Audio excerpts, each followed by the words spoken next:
সংগ্রামী বন্ধুরা, আপনারা জানেন যাদের গ্রাম, যাদের রক্তে তিলে তিলে দেশে গড়ে উঠেছে, সৌন্দর্য বর্ধন হয়েছে, তাদের আজ এই সমাজে কোনো মূল্যায়ন নেই। আজকে সমাজ থেকে মানুষ তাদের সন্তানদেরকে পড়াশোনা করাতে পারছে না।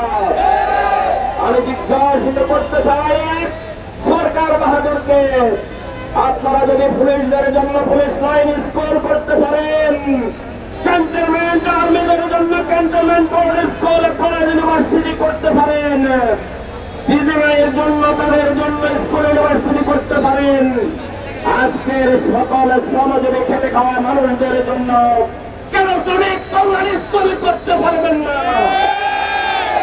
আমাদের সন্তানের একটি মানুষ নয়, বাংলাদেশের শ্রমজীবী খেটে খাওয়া মানুষদের সন্তানকে মানুষ হিসাবে গড়ে তোলার জন্য আগামী দিনে শ্রমিক কল্যাণের নামে এই শ্রমিক কল্যাণ school, college, university, medical college গড়ে তুলতে হবে সরকারকে।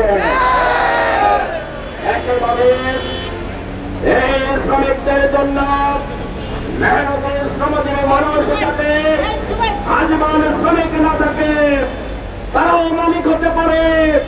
আপনারা আজকে বিজেপিদেরকে সীমান্ত ব্যাংক দিয়েছেন, আর্মিদেরকে ট্রাস্ট ব্যাংক দিয়েছেন, তাদের জায়গায় তারা মারেন। আমার শ্রমজীবী খেটে খাওয়া মানুষের জন্য ব্যাংক কোথায়? আমরা জানতে চাই। শ্রমিক কল্যাণ ব্যাংক গঠন করে শ্রমিকদেরকে সহায়তা করতে হবে।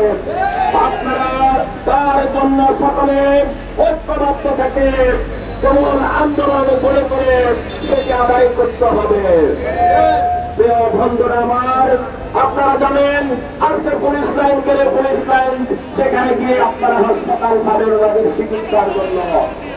আজকে সিএমএস পাবেন আর্মিদের, সেখানে গিয়ে বিজেপির সেখানে গিয়ে পাবেন। আজকে তাদের জন্য উচ্চ শ্রেণীর জন্য আপনারা সেখানে হাসপাতাল পাবেন। আপনারা কি নাম শুনেছেন শ্রমিক কল্যাণ হসপিটালের নামে কোন হসপিটাল রয়েছে? তাহলে আমাদের অপরাধ কি? আমাদেরকে চিকিৎসার প্রয়োজন নেই? এই চিকিৎসার মূল ঔষধে যারা যোগান দেন, যারা ওষুধ উৎপাদন করে, ওষুধের কাঁচামালের সরবরাহ করে, তারা তো সকলেই শ্রমিক, ঠিক কিনা? এই শ্রমজীবী মানুষের হাত যদি গুটিয়ে নেয়, তাহলে আপনাদের হসপিটাল চলবে না, আপনাদের ওষুধ কোম্পানি চলবে না। শ্রমজীবী খেটে খাওয়া মানুষের জন্য শ্রমিক কল্যাণের হসপিটাল গড়ে তুলতে হবে, মেডিকেল কলেজ গড়ে তুলতে হবে। আমরা বাংলাদেশের সকল শ্রমজীবী খেটে খাওয়া মানুষদেরকে ঐক্যবদ্ধ করার মাধ্যমে এদেশে একটি ইসলামী শ্রমনীতি চালুর মাধ্যমে ইসলামী সমাজ বিনির্মাণ করে এদেশে খেটে খাওয়া মজদুর, বঞ্চিত, অধিকার হারা শ্রমিকদের মুখে হাসি ফোটাতে চাই। আপনারা কি সে আন্দোলনে শরীক হতে চান? আপনারা কি সে আন্দোলনে শরীক হতে চান? দুনিয়ার মজদুর, দুনিয়ার মজদুর শ্রমিকদের ন্যায্য দাবি মানতে হবে, মেনে নাও।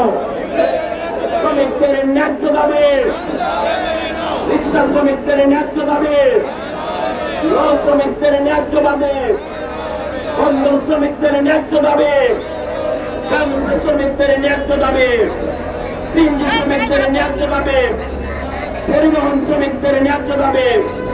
সকলকে আন্তরিক অভিনন্দন, সংগ্রামী শুভেচ্ছা ও মুবারকবাদ জানিয়ে আমি আমার বক্তব্য শেষ করছি। আল্লাহ হাফেজ।